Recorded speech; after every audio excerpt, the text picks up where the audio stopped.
auzu billahi mina sheytaani rajim bismillahi rahmaani rahim asalaamaaleykum wa rahmatullah.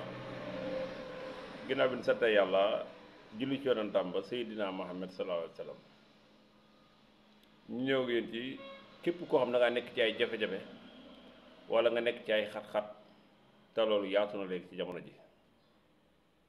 jëlal lii nga di ko sikkar laa ilaha illa anta subhanaka inni kuntu min az-zalimina.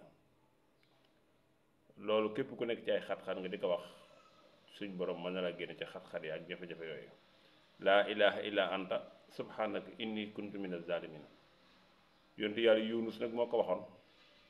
yunus mooy ibnu mate ba mu gàddaayee te mu diggal ca gàddaay ga dugg ca gaal, gaal gay daw ca biir ndox ma, ñu jàpp ko sànni ko ci biir géej ga.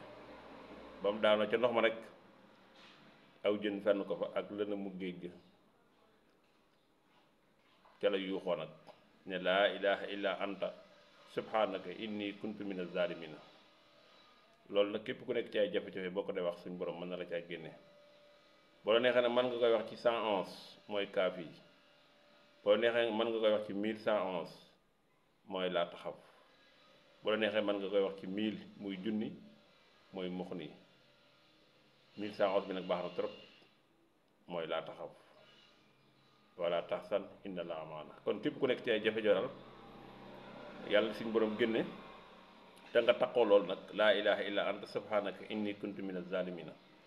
ku nekk ci ay jafe-jafe boo ko taxoo rek suñ borom mën na laa génne ci jafe-jafe. képp ku nekk ci ay jafe-jafe yàlla suñ borom génne.